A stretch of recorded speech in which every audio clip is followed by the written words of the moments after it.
Hey guys, what is going on? Welcome back to another episode of the Coach Steve Show podcast, where we recap all of college football, NFL, Chicago Bears, Illini sports, college basketball, and I also get to talk to coaches all over the United States. If any of that interests you, please like and subscribe to the Coach Steve Show YouTube channel. The podcast can be found anywhere you listen to your podcasts: Spotify, Apple, Google, iHeartRadio, Pandora, literally anywhere. Please follow it, rate it, be a friend, tell a friend, share it out. Help. You can also find the Coach Steve Show on Colorcast. Colorcast is a app. It's a sports commentary app where you can commentate on your favorite teams in any sport out there, or just have a open conversation podcast like I am now. So please download Colorcast on your Apple device. Check it out for different episodes going on there, and you can also get involved and commentate yourself. The podcast is also brought to you by the Belly Up Sports Podcast Network. If you go to bellyupsports.com, check out all the different podcasts and blogs there. The podcast is also brought to you by Coach Stone Football and is back to the basics, books, and drills. Go to coachstonefootball.com. Check out all of his books on football drills, practice planning, game planning, and much more. You will never have to look up another football drill again if you're a football coach like I am. The podcast is also brought to you by Guardian Caps. For your linemen out there, their helmets getting scuffed up during an inside run period. If so, there's a way to protect the shells and reduce the repetitive blows you guys are taking each and every week. It's Guardian Caps. It's going to reduce it by 20 to 33%. It really focuses on the big guy in the trenches, and you cannot win without the big guys in the trenches. It is worn by 5 NFL teams and 200 colleges like Alabama, Georgia, Oklahoma, Washington, Penn State. Go to guardiansports.com/guardiancaps and use the code 15OFF to get 15% off your order. So again, guardiansports.com/guardiancap off to get 15% off your order. And if you're looking for that energy drink for a midday pick-me-up, but you don't want all the jitters that come later or just that crash that comes later, I've got the product for you. If you go to swiftlifestyles.com, it'll get you just that. It's a clean nutritional drink for any part of your day. They're also looking to sponsor gamers. So if you're on Twitch or anything like that, you play the video games on Xbox, PlayStation, they want to talk to you to sponsor you. It comes in a tub that's 30 servings. I recommend the bubblegum flavor. It's delicious, and you get 30 servings. SwiftLifestyles.com. Use the code Coach Steve Show, all one word, and you're going to get 15% off your order. They got shakers on there and everything too. So again, SwiftLifestyles.com. Coach Steve Show, all one word. Save 15% off your order. Okay, we are going to continue this craziness that has been going on in college football. The last podcast, or one of the last podcast episodes I did, and on this Colorcast, was the craziness in college football. You know, people moved all over the place. Lincoln Riley's off to USC. Billy Napier's off to Florida. Now Brian Kelly is off to LSU. And a bunch of other coaches. But these coaches are just going everywhere. And I want to discuss and get this thought process out there. Is it fair for college football coaches to just up and leave very quickly? And is it fair, or does it make sense? Is the system that's in place fair to these kids? Because here's what happens when you go recruit kids. These kids that are sometimes 16, 17, 18 years old. These coaches go sit in grandma's house, grandpa's house, mom's house, dad's house, looks at the mom and dad, looks at the kid, and tells the parents, look, we're going to be at this college. You know, I'm Coach so-and-so. I'm at the University of Notre Dame. I'm going to take care of your son. We are going to raise him like our own. We're going to make sure nothing bad ever happens to him. I promise you that. But then for a coach that can just up and leave even before the season is over. Now, if your season's over, you know, you're not making the playoff, you're not making a bowl game, and another team has a head coaching job open because a coach was fired, yes, you could go take that job. But I don't find it fair. I don't like the system. I don't like the way recruiting timelines work where a coach can just up and leave. And what I mean by that is Oklahoma loses to Oklahoma State on Saturday. And, you know, rumors swirling around for, you know, Lincoln Riley to go to LSU. He comes on and says, I'm not going to LSU. Are you kidding me? I'm not going to LSU. We wake up Sunday morning. Lincoln Riley's going to USC. Wow. Are you kidding me? And then to be told that it was an overnight thing, they talked on Zoom. It just happened. It's an opportunity that he couldn't pass up.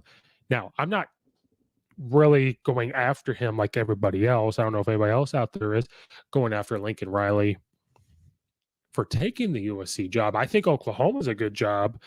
But I mean, I guess if you're going to make way more money, because the deals have come out where they bought his homes in Norman, both of them, at 150% above value price and gave him a $6 million house.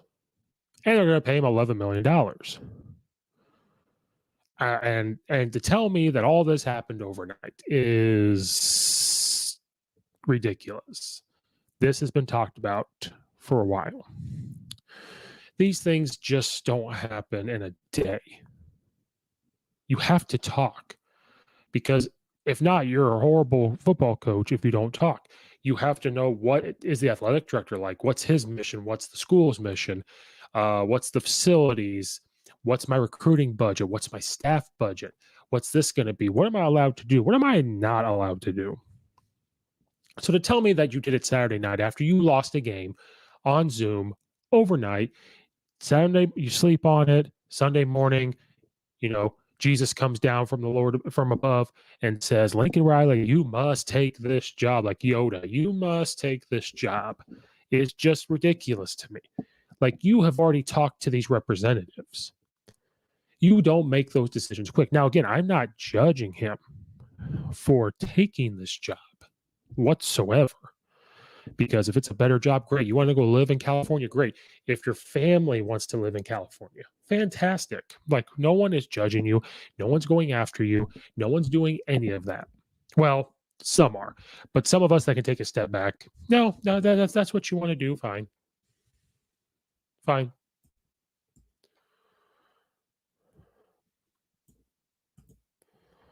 But at the same time,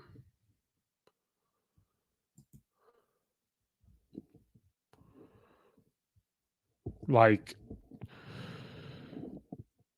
just the way it went down, just the way it all went down. You can't tell me that the Zoom meeting that's what made it. That's what made it. So what I don't like is, now they've changed the rules. Back in the day, a player couldn't leave. If they did, they transferred. They had to sit out a year. So the transfer portal has completely changed it so people can leave. But what I don't like is when a coach can just up and leave. Now, some people think coaches can just stay on their contract the whole time. So they sign a 10-year contract and they're going to get paid $11 million over 10 years. Some people think they got to stay for the 11 or the 10 years because they've signed that contract. They're making a lot of money. And I agree with that and don't agree with that. Because if you're a coach like a Billy Napier, who was at Louisiana, who is, or Raging Cajuns, who is trying to move up. He's trying to get up to the next level and he gets to Florida. Well, should he have stayed on his contract instead of moving up? I don't know. Is going from Oklahoma to USC this huge jump? A lot of people think so. I think it's about the same, when you look at conferences, the way the Big 12 looks. So the question just becomes, is it fair, and it's tough. It's tough. Looking for the outside looking in, I think it's unfair to do it that quickly. And I think it's unfair to just, at the drop of a hat, then you leave. And then I think as a coach, you've got to be careful what you say, because he had come out and said, USC is going to be the mecca of football. And then the defensive end tweets at the USC and says, well, funny, he told us that last week. So sometimes as a coach, you've got to be careful. And I think, maybe as recruits, I know I don't recruit, but I'd like to think when you go in there, you tell them, hey, I'm going to take care of your son as long as I'm there.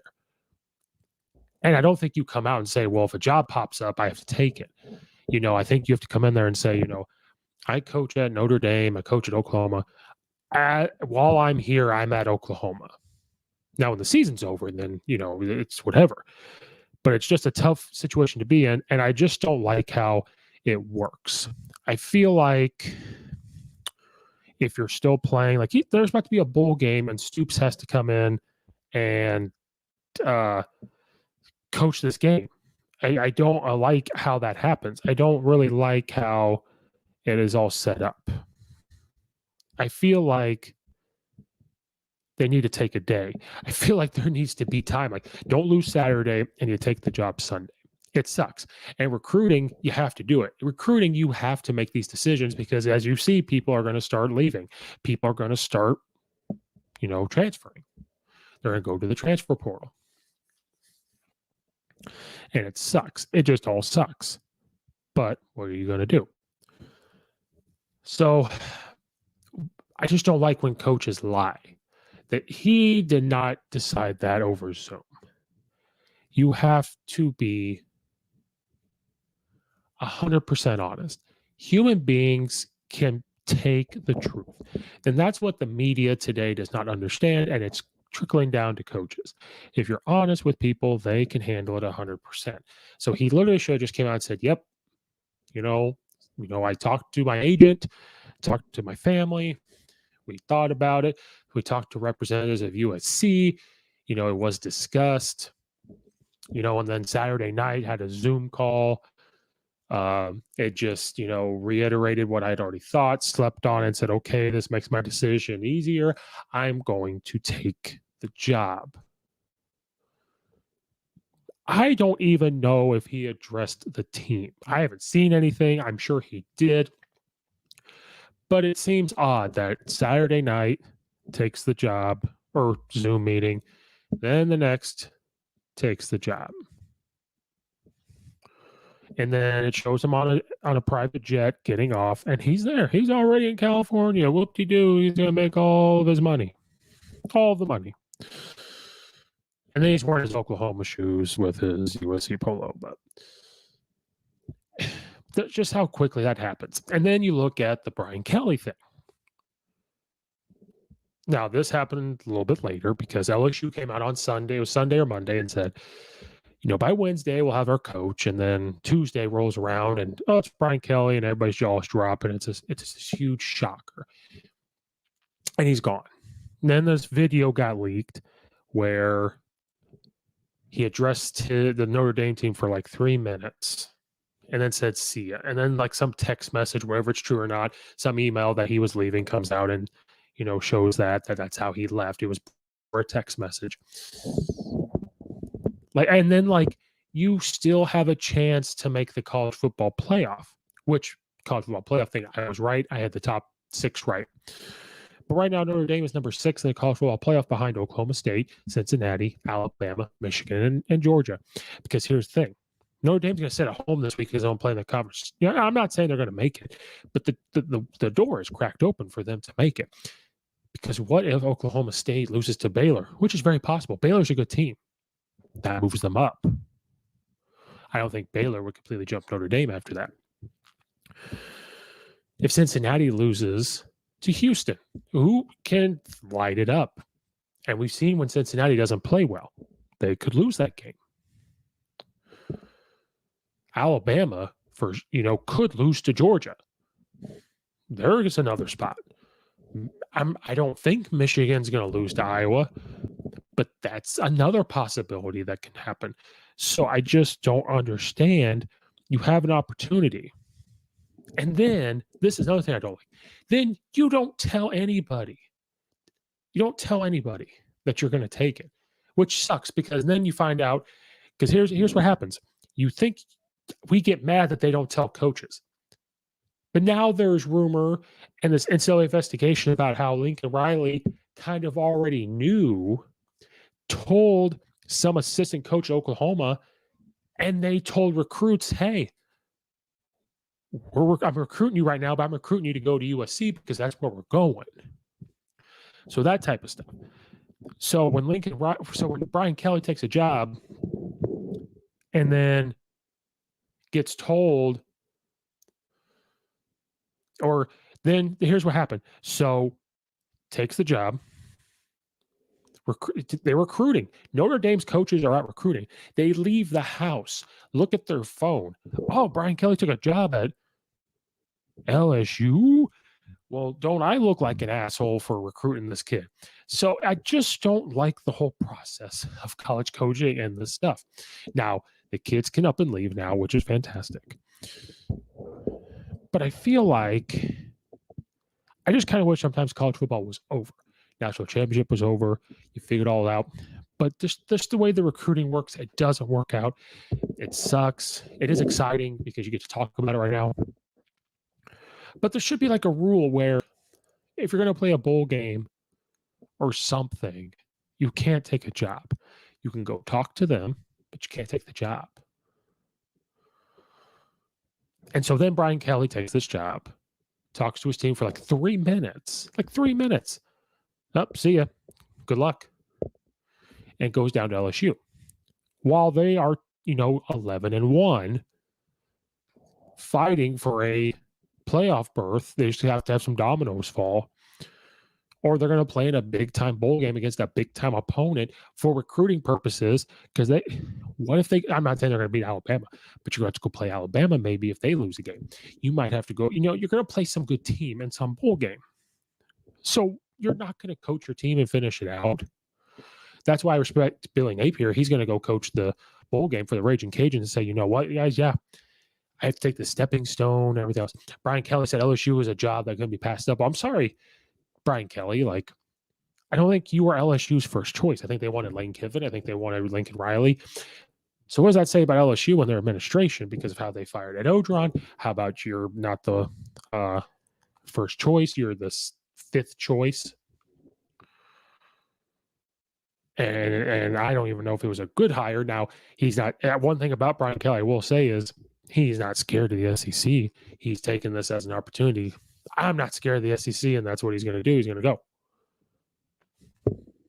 You got to give him credit for that, even if you're not a Brian Kelly fan, which I'm not the biggest fan of. But then you've got players on Notre Dame saying they were this caught off guard and everything. Then you got the AD at Notre Dame saying they weren't going to name an interim head coach. So all this stuff that happens in this coaching thing just blows my mind the way it works. I don't like it, but I understand it. Then breaking news tonight, it had been talked about. Players had tweeted about this. Well, first of all, then Brian Kelly just ups and thinks, well, I'm going to offer Marcus Freeman to be the highest paid defensive coordinator. I'm going to try to bring my offensive coordinator, Reese, with me down there. Well, then he comes out and tells the players, my heart's Notre Dame, and I ain't leaving. It's the Wolf of Wall Street. Why ain't leaving? Why ain't leaving? That type of thing. I'm not effing leaving. And then just breaking news, Marcus Freeman's been named the head coach at Notre Dame. Congratulations to him. Great defensive coordinator. Defense was rough at first for them at the beginning of the year, and then brought it back. So good job for them. He's been named the head coach at Notre Dame. So, Brian Kelly, what are you going to do? You go in with no plan. If you think you're going to this is why I think Lincoln Riley knew. Because as soon as this happened, Alex Grinch is going to go with him. Like, he already knew. And that's why this report come out that they were using this for recruiting, which I find sketchy as hell. So then it comes to wonder, has Lincoln Riley done other things? So this is where it all starts to pop up. Has Lincoln Riley done other things? Has he done other recruiting violations? Have your coaches been doing recruiting violations that you knew about? And Brian Kelly, I think, just makes this decision.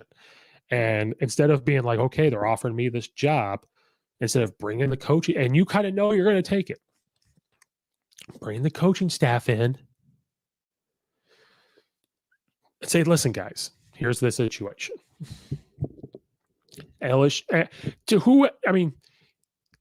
What you could do is you have two meetings. You could bring some guys in because you may not want to bring everybody, and that's fine. Now, normally you probably want to bring everybody because you hired them at the school you're at. Why don't you bring everybody in, be a man, drop some cojones and say, all right, guys, listen. LSU's offered me a job, 10 years, $95 million. I got to take it. But they're giving me this amount of money for budgeting. So, Marcus Freeman, I want to offer you to be the defensive coordinator at LSU. We can go coach in the SEC. We can go try to win in the SEC. Look at offensive coordinator. Look, I'm going to go to LSU. I want you to come with me. I want you to be the offensive coordinator. Offense is yours. We've done good things in Notre Dame. We're going to bring that with. I want you to go with me. look at the assistant coaches. They're offering me this job, and I think I've got to take it. And I've got to take it now because of recruiting purposes and the transfer portal purposes. And then, just say that to them. Just say, and you can have two different meetings. You can just say, hey, guys, I've got to go. So that way they know what the hell is going on. Because you can't tell me that you could not have waited a day to take the job. You just had to, automatically take it. That's what I don't get about these decisions that happen. That's why I don't like the timelines of them. I don't like any of it that happens because it hurts the kids. Now, me, I've coached at 5 different high schools. I've had to do that. I've never done the head coaching thing. I've had to do the assistant coaching thing. But one thing I always told the players, listen, the program will be here when I'm gone, when you're gone. But as long as I'm standing on the turf with you, I'm your coach. And I'm going to make sure I do everything I can for you guys. And I want you to know, if I ever have to leave, I'm going to do whatever I can for you when I leave. You reach out to me, and I'm going to help you. And that's true to this day. And I like to think I've made good connections with coaching. I remember a kid I coached that's in college. I walk into a restaurant, we're wearing masks, you can't really tell who they are. All of a sudden he goes, Coach? I look. Coach Steve? Yeah. Oh, it's so-and-so, he's an offensive lineman I coached a couple years ago. I was like, oh my God, I haven't seen you. How you doing? How's college going? I know he went to go play college. He's got this job because the job's going to help pay for college because, not full scholarship. And it was just fantastic. So I like to feel like I did that. So some of these coaches that are getting this reaction from players when they leave, that's not good. That's not good whatsoever. And so does Brian Kelly have a good relationship with players? Did he just burn bridges? Is this going to affect players coming to LSU? Is this going to affect coaches going to LSU for this? Is it fair for college coaches to be doing this? I think it's more fair now because of the transfer portal, but there's still that part of like, what are we doing hiring like this? And then Brian Kelly being a coward, not telling assistants from what it looks like, whatever it's true or not telling assistants the way he told the players doesn't make sense. And then just to think that this guy, but now Marcus Freeman's going to become the head coach at Notre Dame. Good. That is good for Notre Dame for a lot of reasons. One, you've got a great defensive-minded person, and that defense is going to skyrocket. Sounds like the offense coordinator is going to stay as well. And that offense got rolling. So that's good. And now it's good for recruiting. And what's good for recruiting is those players are now probably going to stay. Now, Brian Kelly, you may not get those players in the transfer portal like Oklahoma and Lincoln Riley, which is shocking because the way Lincoln Riley left, you would think a lot of Oklahoma players were going to be mad. And as a recruit, a lot are decommitting to go to USC. Wouldn't you think like, well, wait a minute, wouldn't he just up and leave on me? Like that? Like just a lot of questions go through these minds of these kids. Now, Lincoln Riley, when you go into a kid's home, are they going to say, oh, are you going to leave like you did Oklahoma? Now, he'll probably answer, right, like I would, and say, look, I'm here to coach. Coaches always have that door slightly open to listen to people. And you got to do what's right for our families and all that. It's just a tough thing to do. And I know some of this is wrong that I'm saying. Maybe some of this isn't 100% right. But I don't like the timelines of it when coaches leave. Coaches have the right to leave, but I think it's just an overall problem. When you sign these coaches to 10 years, then it makes it look worse. If you sign these coaches to like 4-year deals, I think they're more likely to stay the 3 or 4 years. Then you just keep extending it when you like what you see, instead of like, let's give them, because then you get involved into these big buyouts. Like an Odron, they extended his contract and then they fire him. Then they got to pay him $17 million to leave. Gus Malzahn, they give him a huge extension, a lot of money, then you got to buy it out. So is it fair? It's just an overall problem of extending these. Like these college coaches make more than NFL, and NFL is top. Not all college coaches. That's a whole nother thing. It's just a lot of these Power Fives. You got FCS coaches that make anywhere from 60,000 head coaches, 60,000 to $300,000-$400,000. To me, that's a lot, but compare that to making $8 million, $9 million, $10 million, $11 million, $12 million a year. And then some of these Power Five coaches only make 600,000, 700,000, 800,000. Now that's a lot of money, but still. So this is just more of me getting this thought process out there of, is it fair? Is it fair for these college coaches just go, like I feel just because they offer you the job that day doesn't mean you take it that day. You could say, hey, let me sleep on it. And when you sleep on it, you call them and say, listen, don't announce it yet. I've got to talk to the team. I've got to talk to the coaches. You owe that to them as a college coach. So when you're Lincoln Riley, it seemed like you told the coaches, fine. But I don't even know. I think you met with the players, but they don't seem happy about it. Then looks like you're ducking the SEC. But I mean, it's kind of smart. Look, who do you have to beat every year? Oregon? Okay. I mean, Brian Kelly went to the SEC. So all that stuff. But I mean, and then, Marcus Freeman's going to do a great job at Notre Dame. He did a great job being a defensive coordinator at Cincinnati. He's been a great defensive coordinator for Notre Dame. Going to do good. Congratulations to him getting the Notre Dame gig. But it's just the way this is going just seems unfair. So then what comes? Who's going to get Oklahoma's job? Stoops going to come back. Who knows? And then what you see now is coaches going to get paid even more because, they get paid a lot because of the money they bring into the school, which people don't understand. When your athletics do well, the school gets more money. So it pays for the libraries and the buildings and the computers and the books, parking lots, different things. A lot of it comes from athletics. That's why Alabama's top notch. Georgia's getting the top notch. Clemson's getting the top notch. Oregon, I mean, they've got Nike, but still, when you win. So you got like a professor at Rutgers suing the school because they think academics needs all this money and the football program's getting this. Well, that football program's paying all of that. But now you're seeing Stoops at Kentucky gets an extension for more money. So that way they're not losing these coaches because his name is going around for Oklahoma. So just a lot of things happen. So is it fair for college coaches to leave the way they do? Is it fair? Is it the right thing? There's nothing we can do to change it. This is a thing that's going on forever. The way recruiting, the timelines, and all that, they have to do it so they get it to recruits. But it does suck for the players. I think it sucks for the coaches to have to do it as well because at high school level is tough enough. For them, that's got to be tough at the college level. That's just got to be tough. But just food for thought, just getting it out there. Thank you guys so much for listening. Again, like and subscribe to the YouTube channel, like and subscribe to the podcast audios, rate it, and everything else.